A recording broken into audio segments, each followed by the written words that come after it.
Hola, buenas tardes. Bienvenidos a esta nueva masterclass en donde vamos a hablar acerca de la implantación de los planes generales de higiene. Esta clase va a estar directamente relacionada con todas las acciones formativas que damos en este centro que están relacionadas con sistemas de gestión de la inocuidad alimentaria. Y más especialmente con el Máster Oficial Universitario en Gestión de la Seguridad Alimentaria, que precisamente estoy aprovechando de dictaros esta clase coincidiendo con el inicio de esta nueva convocatoria del Máster Oficial.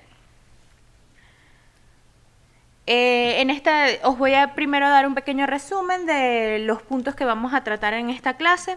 Para comenzar os voy a dar una breve introducción de lo que son los planes de higiene y comentaros un poco los marcos legales en los que se desarrollan este tipo de planes. Y luego vamos a hablar de aquellos planes de higiene, enumerar aquellos planes de higiene que en el caso de la Unión Europea son de aplicación obligatoria. Luego enumeraremos los contenidos mínimos que tiene que tener cada uno de estos planes de higiene y luego hablaré específicamente de alguno de los planes de higiene, no todos los que existen porque son muchísimos y me llevaría muchísimo tiempo, pero sí que enumeraré algunos de los más importantes y os comentaré los contenidos mínimos que tienen que tener cada uno de ellos. Entre ellos hablaré un poco sobre el plan de control de agua, el plan de limpieza y desinfección, el plan de control de plagas, el plan de formación del personal, el plan de control de proveedores, el plan de trazabilidad y por último os daré algunas conclusiones generales acerca de los planes generales de higiene. Entonces, bueno, para comenzar, simplemente deciros que los planes generales de higiene son realmente, ya lo he dicho en clases anteriores, pero no está de más que lo repita para los alumnos de nueva incorporación, que los planes generales de higiene son el punto de partida hacia la seguridad alimentaria. Siempre para cualquier sistema de gestión de la seguridad o la inocuidad alimentaria, siempre vamos a partir de unos planes generales de higiene ya implantados. Entonces, estos se definen como un conjunto de programas o actividades preventivas básicas que se deben desarrollar en todas las empresas agroalimentarias para la consecución de la seguridad alimentaria. Los planes generales de higiene también los podemos encontrar en la bibliografía con otras denominaciones como son planes de ayuda o en el caso de la ISO 22000 que introdujo el concepto de planes de prerequisitos que al fin y al cabo se refieren también a los planes generales de higiene. Los planes generales de higiene tienen una relación directa con lo que es un plan de análisis de peligros y puntos de control crítico. ¿Y cómo se relacionan? Pues se relacionan porque, como os he dicho al principio, es el punto de partida hacia el estudio de la seguridad alimentaria. Y de hecho, en alguna otra clase donde os expliqué el análisis de peligros y puntos de control crítico, lo colocaba como ese punto cero. Es el punto de donde vamos a partir. Entonces, primero tenemos que implantar unos planes de higiene correctos para luego proceder a desarrollar todo lo que es el análisis de peligros y puntos de control crítico. Luego, estos obviamente, al igual que cualquier sistema de gestión, pues no son unos elementos estáticos, sino que conforman un marco activo y susceptible de una continua modificación. Es decir, por ejemplo, en un plan de limpieza y desinfección, si yo compro un nuevo equipo, pues eso lo tengo que hacer constar en ese plan de limpieza y desinfección y tengo que hacer constar esos procedimientos de limpieza y desinfección de ese equipo determinado. O de mantenimiento, o también el plan de mantenimiento de equipos. O sea, que lo que quiero decir es que obviamente, al igual que la industria, esa industria específica en la que estemos trabajando, pues va a poder tener diferentes cambios, siempre estos cambios se van a reflejar sobre los planes generales de higiene y obviamente estos planes pues van a estar en continua renovación o tenemos que tenerlos en continua revisión para tenerlos actualizados con respecto a nuestro proceso y nuestros productos. Y luego, en realidad, el beneficio primordial de tener unos planes generales de higiene bien implantados es que o sea, el objetivo que queremos conseguir con esto es que vamos a tratar de disminuir en lo posible los puntos de control crítico a identificar, ya que se supone que a través de estos planes de higiene vamos a poder controlar muchos de los peligros que luego nos podrían representar un punto de control crítico. Luego, en cuanto al marco legal, aquí os voy a hablar en el caso de la Unión Europea, que es el marco legal que tenemos más a la mano en este caso, y los planes generales de higiene pues estarán descritos obviamente en los principios generales de higiene alimentaria del Códex Alimentario, pero como sabemos, los principios generales de higiene del Códex Alimentario no es de obligado cumplimiento en muchos países. Luego, pero sí que se toma como el marco o la base que nos guía para elaborar este tipo de planes. Pero luego, en el caso de la Unión Europea y en muchos otros países también, esto está contemplado en la normativa que regula los principios de higiene alimentaria. En el caso de la Unión Europea tenemos el reglamento 852 del año 2004, que es el que nos va a decir de manera expresa que en toda empresa alimentaria deben de existir este tipo de planes de higiene. Mientras estuve preparando la clase estuve revisando un poco la legislación y efectivamente pues esto no aparece enumerado como tal, me explico, no dice en la legislación la empresa debe tener unos planes de higiene tal, no, pero sí que en cada capítulo nos enumeran cada uno de los planes de higiene que realmente tenemos que tener. Entonces, por ejemplo, en este reglamento 852 del 2004, pues nos dice que toda la empresa alimentaria debe tener un plan de limpieza y desinfección de sus equipos. Entonces, no está enumerado como tal, o sea, los planes de higiene tienen que ser tal, pero sí en cada uno de sus capítulos se trata de decir o de legislar la manera obligatoria de implantar estos planes. Luego, partiendo de la legislación, cada una, en el caso de España, tenemos también que cada una de las comunidades autónomas ha establecido una especie de guías para que sea más fácil para una empresa alimentaria poder implantar estos planes. Las dos que revisé varias y las dos que más me gustaron, me parecieron más didácticas, sobre todo para vosotros ahora que estáis empezando a estudiar estos temas, fueron las de la Generalitat de Cataluña y la de la Junta de Andalucía. Sobre todo las de la Junta de Andalucía tiene una particularidad que ahora voy a explicar. De todas maneras, aquí en la presentación tenéis los dos links de los PDFs de estas guías para que podáis leerlos si estáis interesados, y cualquier pregunta pues podéis contactar conmigo para resolverla. Pero sí que son dos guías que están muy bien estructuradas y que explican muy bien cómo una empresa alimentaria tiene que elaborar estos planes. Bueno, como os he comentado, en el caso de la legislación del reglamento 852 del 2004, pues se establecen unos planes de higiene que son de aplicación obligatoria en todas las empresas alimentarias. En este caso, pues va a ser el plan de control de agua, el plan de limpieza y desinfección, el plan de control de plagas, el plan de mantenimiento de instalaciones, equipos y útiles, el plan de formación de manipuladores de alimentos, el plan de gestión de residuos, el plan de trazabilidad y el plan de control de temperaturas en el caso de las empresas las empresas en las que esto sea un parámetro importante a controlar. Como os he dicho, estas serían las que enumera el reglamento como obligatorias, pero los planes de higiene no solamente deben o pueden ceñirse a esto, sino que si una empresa alimentaria tiene unas características específicas, pues puede diseñar un plan de higiene para controlar esas características específicas y después de esta manera ya no tendrá que estudiarlas a la hora de hacer el plan APPCC. Entonces, esto es susceptible de cambio, se pueden añadir otros planes, podemos, en el caso de que no haya una empresa donde se tenga que controlar, de que haya una empresa en donde no se tenga que controlar las temperaturas, pues podemos suprimir lo que es el plan de control de temperaturas.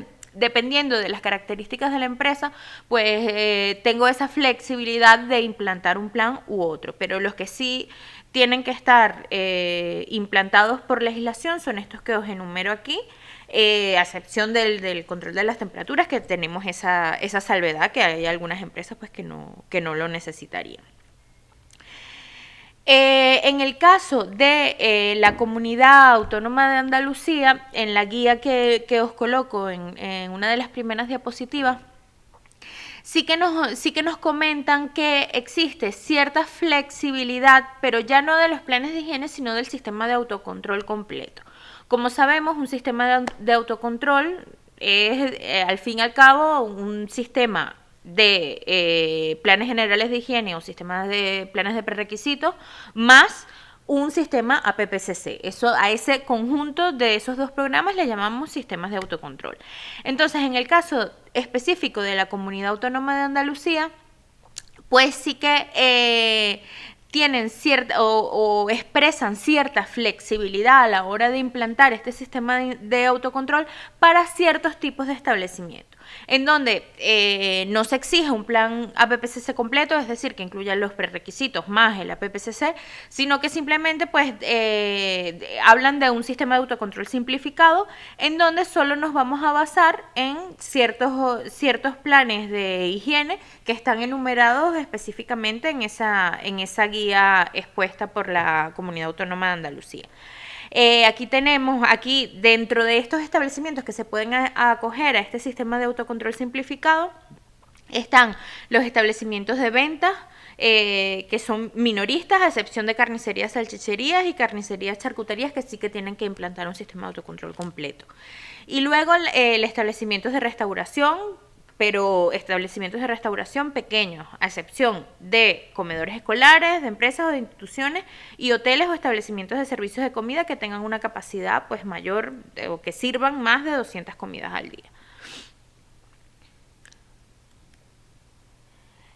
Luego, ¿cuáles son los contenidos mínimos que tiene que tener un plan de higiene? O sea, ya vimos los planes de higiene que por legislación tenemos que tener. En el caso de la Comunidad Autónoma de Andalucía tenemos esta salvedad para los pequeños establecimientos, en donde en realidad, si veis la guía, se enumeran los mismos planes de higiene y lo único que cambia es que no incluimos ese análisis de peligro detallado como en los otros casos, pero los planes de higiene más o menos se mantienen igual que los obligatorios por legislación. Entonces, si me planteo el caso de que estoy en una empresa, voy a abrir una nueva empresa y tengo que implantar unos planes de higiene o elaborar unos planes de higiene, ¿cómo los elaboro? ¿Qué es lo que tengo que tomar en cuenta? ¿Qué es lo que tiene que aparecer en ese plan?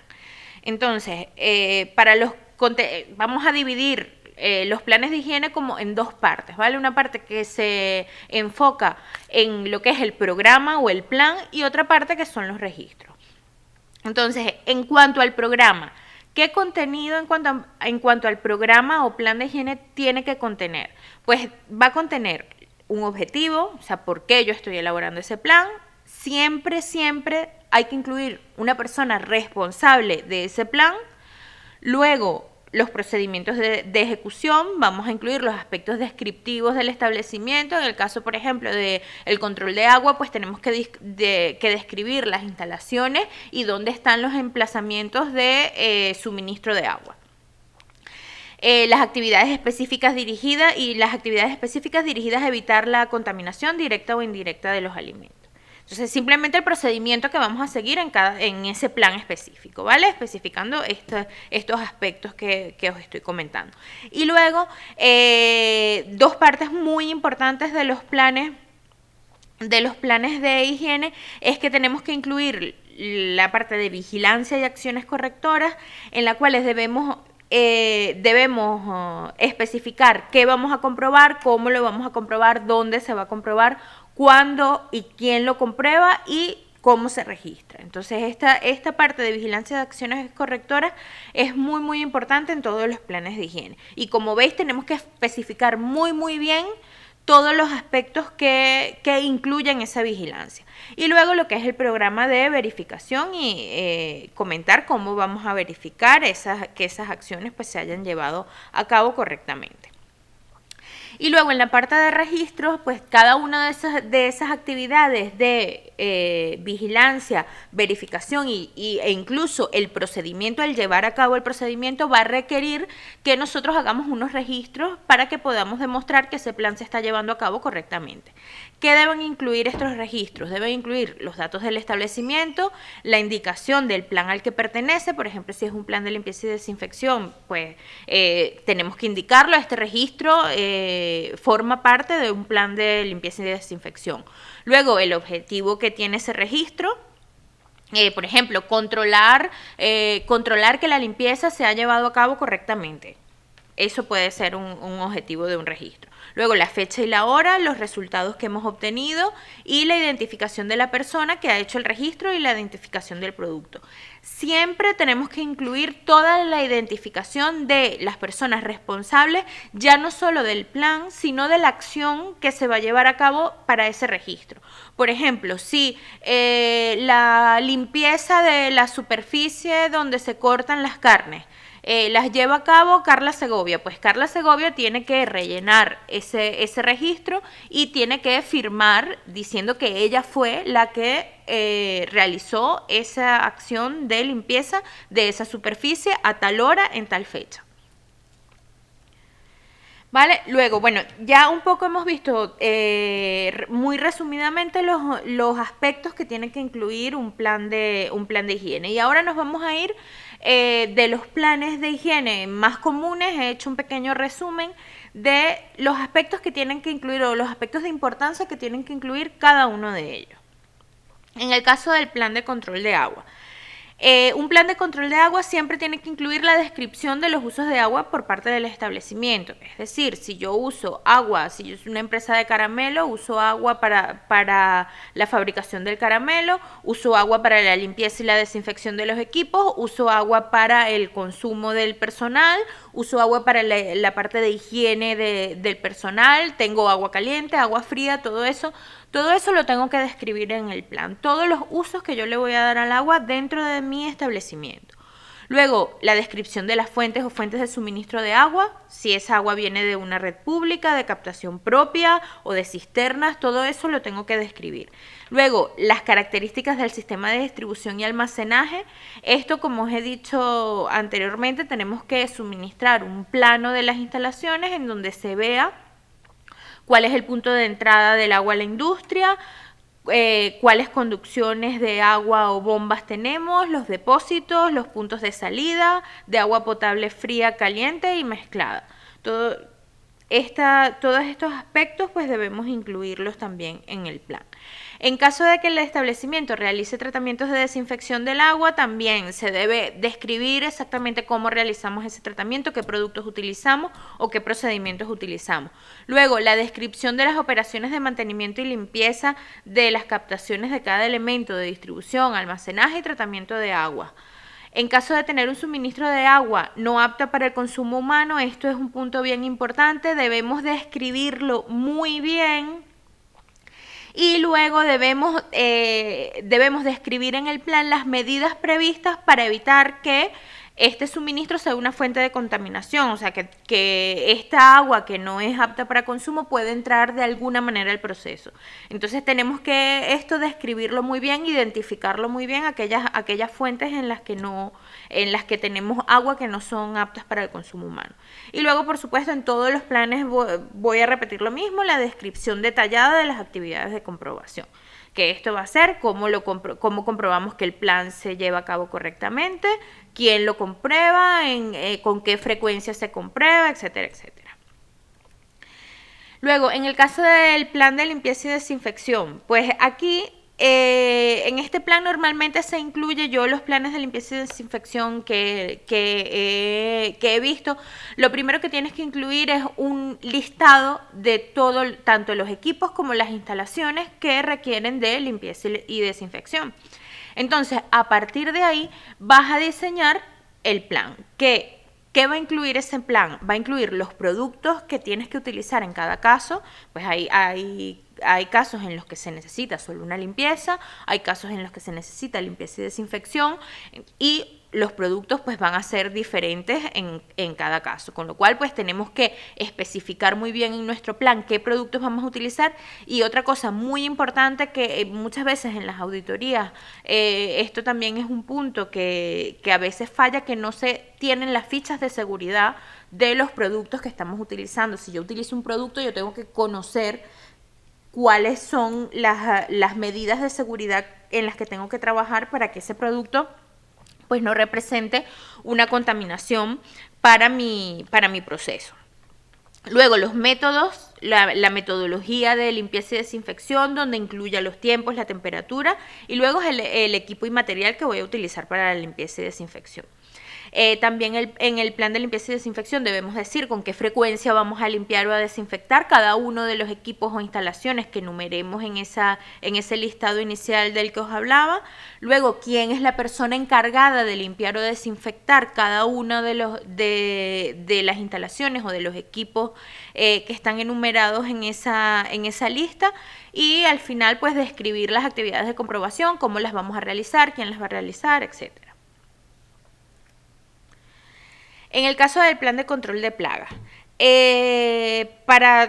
para seros totalmente sinceros, normalmente el plan de control de plagas es algo que se contrata a terceros, por lo menos es lo que yo he visto normalmente en la industria alimentaria. Normalmente este tipo de plan se contrata a una empresa que tiene su esquema para realizar un plan de control de plagas adecuado a la legislación. Pero sin embargo, os comento un poco de qué aspectos se tienen que tratar para que lo tengáis claro. En el caso del plan de control de plagas, debemos describir las medidas higiénicas, los métodos biológicos, físicos y mecánicos utilizados con indicación del tipo de plaga, el área de control y la localización en un plano de los dispositivos utilizados para esto. Luego debemos describir las medidas higiénicas, por ejemplo, mantener las cisternas y los depósitos de agua cerrados, eliminar los desperdicios diariamente, ese tipo de medidas. Luego, las barreras físicas que podamos utilizar y otras condiciones como mosquiteras, aislamientos, doble puertas, etc. Los dispositivos mecánicos como cebos, trampas adhesivas, etc. Los dispositivos físicos como ultrasonidos, aparatos eléctricos con luz ultravioleta. Los métodos biológicos como las trampas con feromonas y por último también la descripción de las actividades de comprobación. Pero como os digo, en el caso del plan de control de plagas normalmente pues contratamos a terceros que nos hagan este plan y ellos ya nos emiten un plan de acuerdo a nuestras instalaciones y de acuerdo a la legislación, y en donde solo pues nos tenemos que asegurar que esa empresa subcontratada pues nos facilite un plan que contenga todos estos aspectos que os estoy comentando. En cuanto al plan de formación de personal, en el caso del plan de formación de personal, hay algunos conocimientos que tiene que tener el personal de nuestra empresa en cuanto a seguridad e higiene alimentaria. Entonces, obviamente, lo primero que debemos hacer es un listado del personal de la empresa, porque hay cierto personal que requiere de una formación específica en ciertos ámbitos. Entonces, lo primero que yo haría pues es hacer un listado del personal por áreas de la empresa y enumerar qué cursos de formación en cuanto a higiene alimentaria pues tienen que recibir cada uno de ellos. De todas maneras, como contenido mínimo, cualquier personal que trabaje en una empresa agroalimentaria debe recibir formación de higiene personal, de estado de salud. Esto quiere decir que el personal sea capaz de identificar aquellos síntomas de enfermedades que pueden causar secuelas en el caso de alguna... que pueden causar secuelas en el proceso, pueden contaminar el producto. Luego, las conductas y hábitos higiénicos y las prácticas higiénicas que tiene que tener el personal en el trabajo. Luego, en la mayoría de los casos, casi todo el personal de la empresa agroalimentaria pues debe, sobre todo, obviamente, los que están en la parte de proceso, deben tener conocimientos de APPCC y de planes de higiene. Y los conocimientos sobre los requisitos sanitarios y las condiciones establecidas en la normativa vigente para llevar a cabo la actividad que realizan. Si en la planificación o elaboración de este plan, yo no nada más debo exponer las necesidades de formación que tiene que tener el equipo que trabaja conmigo, sino también debo elaborar un programa de formación para cada uno de los aspectos que se consideran importantes en materia de higiene alimentaria. Entonces, cada uno de estos planes, por ejemplo, la formación en APPCC, pues, ¿qué debe contener? Yo debo elaborar un pequeño programa en donde exponga los puntos que son importantes para que el personal maneje en cuanto a APPCC. Entonces, para estos programas yo debo designar un responsable de formación. Por ejemplo, en muchos casos son los mismos responsables de calidad los que dictan la formación a sus empleados. También se puede subcontratar empresas que dicten este tipo de formación. Luego, como os he dicho, detallar las necesidades formativas por cada personal de cada área de la planta. Y luego hacer una relación de las actividades formativas previstas y describir de cada una los puntos siguientes. Se va a describir la persona o entidad responsable, la metodología utilizada, los objetivos de la actividad, la descripción de los contenidos, la relación del personal de la empresa a la que se dirige y la duración en horas. Luego también se va a programar en el tiempo, o sea, cada X tiempo también tenemos que tener en cuenta que la empresa pues tiene movimiento de personal, hay personal que puede estar un año y el otro año no, entonces debo programar en el tiempo, cada cierto tiempo debo impartir esa formación para garantizar que todo mi personal esté formado en todo momento. Y por supuesto, al igual que los otros planes, describir las actividades de comprobación de estos planes de formación, de que se llevan a cabo correctamente, de que se debe comprobar que los contenidos son los adecuados con respecto a la higiene alimentaria, etcétera, etcétera. En cuanto al plan de control de proveedores, este plan, bueno, tiene bastante que ver con el tema de trazabilidad y, bueno, todas las normas de higiene alimentaria, como es el caso de IFS, de ISO 22000, de BRC, pues tienen un apartado específico en donde contemplan este control exhaustivo que debemos hacer de los proveedores. En el caso del plan de higiene, pues lo que nos exige o el contenido mínimo que tiene que tener este plan es una lista de proveedores actualizada donde se expongan los siguientes datos identificativos sociales e industriales del proveedor, el número de inscripción en el registro sanitario y los productos que suministra. Y luego las especificaciones de compra para cada producto. Especificaciones de cada producto o grupo de productos, especificaciones del envase y del etiquetado, especificaciones del transporte, especificaciones de la documentación en cuanto a los certificados sanitarios. En el caso del control de proveedores tenemos que tener en cuenta también que la empresa debe establecer no nada más el plan de control, sino también que debe establecer planes de aprobación, o de homologación, lo que le llamamos plan de homologación de proveedores. Primero yo debo evaluar al proveedor que me va a suministrar la materia prima que sea, y yo debo, según la consideración de la empresa, debo establecer un protocolo en donde yo diga que este proveedor efectivamente es apto para suministrarme esa materia prima.